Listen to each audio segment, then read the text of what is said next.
This is the statement. And the lowest of them, the removers of harmful objects from the path. This is an action. This is a refutation against those who they say that no actions are not part of Iman. And haya, when the Prophet says a branch of Iman, modesty is a branch of faith, this is in the heart. So the Shaykh said this hadith point out clearly that Iman is comprised of those three things. So therefore, based on this, the Shaykh says, anyone who leave off actions, period, don't want to pray, don't want to fast, don't want to give zakat or hajj, nothing, they say it's not from faith. And they have, while they are able, these people, to perform those actions, he's not a believer. That person is not a believer who doesn't work righteousness, doesn't act, period. While having the ability to do so, he's able to pray, he's not praying. He's able to fast, people are fasting, he don't fast. He has the means to hajj, he said, no, he ain't going to no hajj. Why? They says action is not part of Iman. I don't know if you've been around certain people, especially in some countries, there are people who are afflicted with this.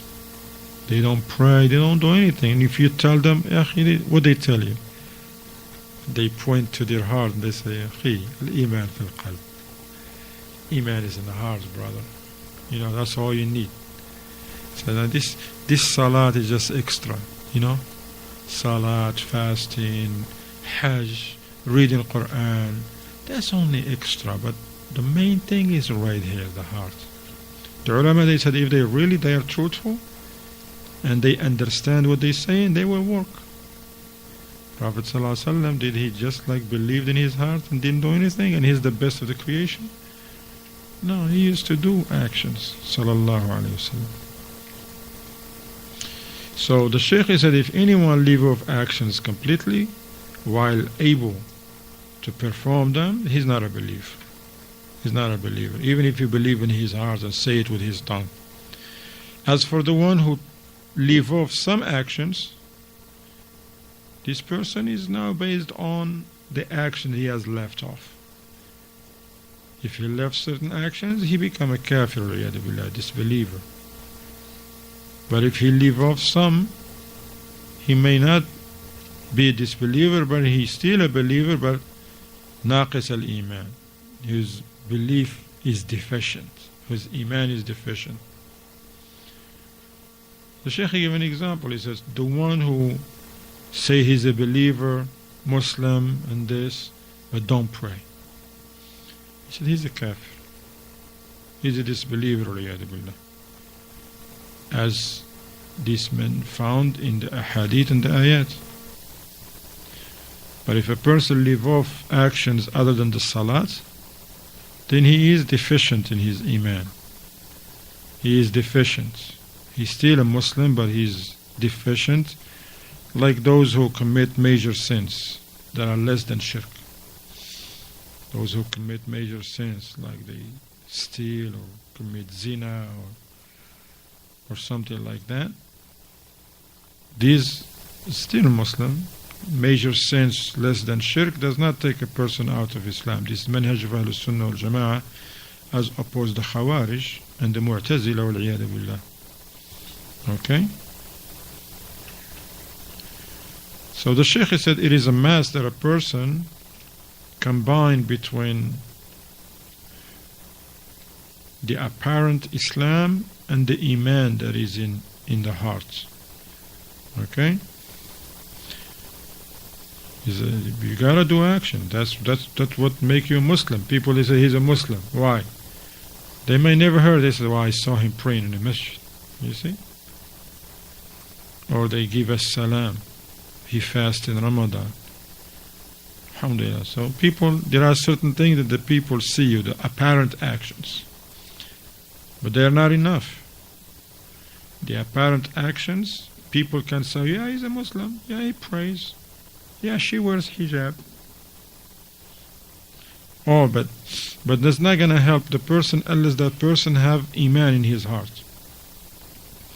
So therefore the Shaykh has said, if a person manifests acts of worship outwardly without having belief in the heart, that's a hypocrite. This is a hypocrite. Why? Because in the time of the Prophet ﷺ, okay, remember that. This is very important to remember. In the time of the Prophet ﷺ, the hypocrites, they say they're Muslims. They say, La ilaha illallah, Muhammad Rasulullah. And then they began to pray and fast, perform the pillars of Islam. Okay? But there was no iman in their hearts. They were disbelievers in their heart. They say, yes, La ilaha illallah, Muhammad Rasulullah sallallahu alaihi wasallam. And they prayed with the Muslims. They pray behind the Prophet ﷺ. They travel with him, even participate in jihad. But they were not Muslims. They were not believers. They were disbelievers. They were hypocrites. And Allah said they are in the lowest level in the hellfire. Even though, look, they used to pray with the Prophet ﷺ, subhanAllah. They participate in jihad. They used to fast. But why is that? Because there was nothing in their hearts. Allah knows what's in their hearts. They had no iman in their hearts. Billah. Shaykh also mentioned another example. The example of those who they believe with their heart now. It's the opposite of the hypocrite. The hypocrite, they have no belief in their heart. They hate Islam and Muslims and the Prophet ﷺ. And we learned before why. If they hate it so much, so why they say they believe and they Muslims and pray? We learned before that they do it for different reasons. Some they do it for protection, to protect their blood and their wealth and the like. Some they do it for a worldly gain. They want to, like, if there is jihad, they want to get something too out of it. Okay? For different reasons they do it. But that's not going to help them. Now you find those who, yes, they believe in their hearts, but they don't comply with their limbs. No actions.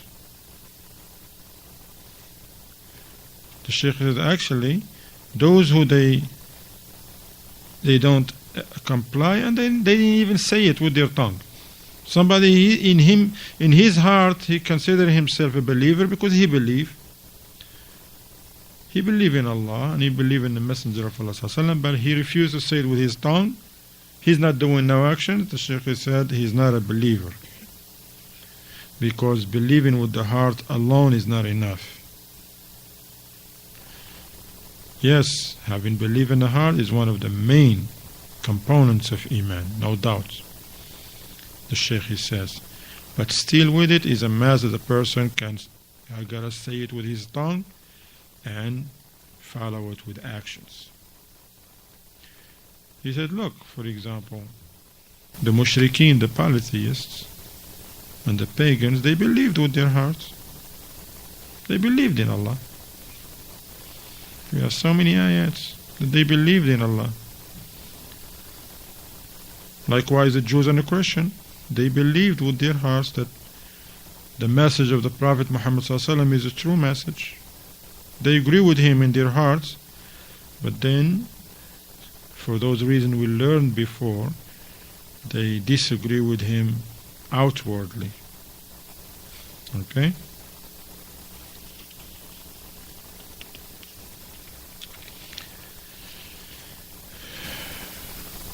Remember another example the Shaykh mentioned, Abu Talib.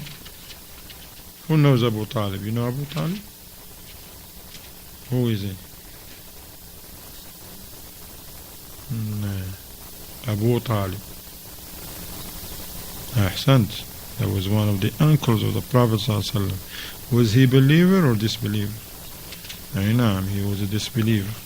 And he died upon that disbelief. For those who don't know Abu Talib is one of the uncles of the Prophet ﷺ.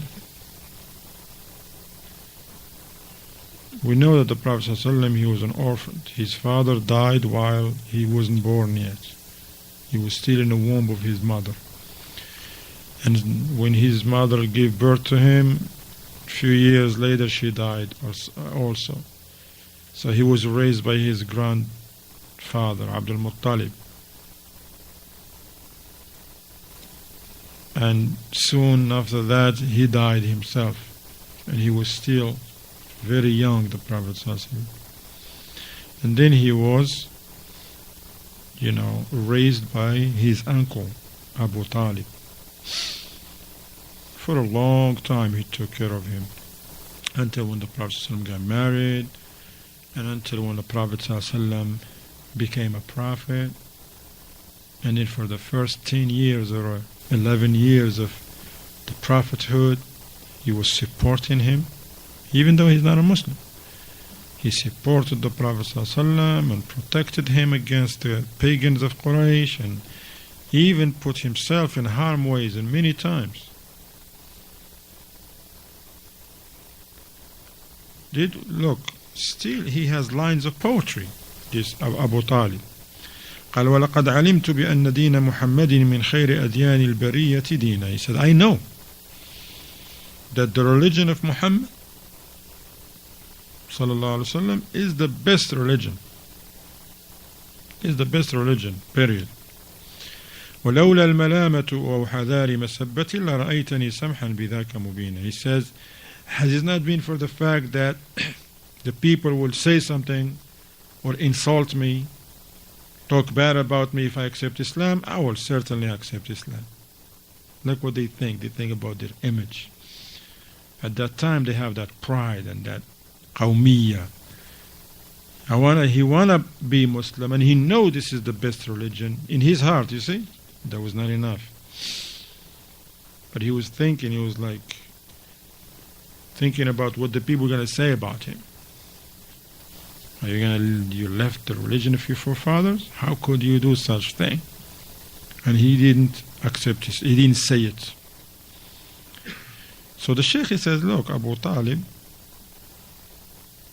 he recognized in his heart that his nephew is the messenger of Allah. Our noble Prophet Muhammad sallallahu alaihi wasallam. He is the messenger of Allah. And that his religion that he came with from Allah is the best religion, period.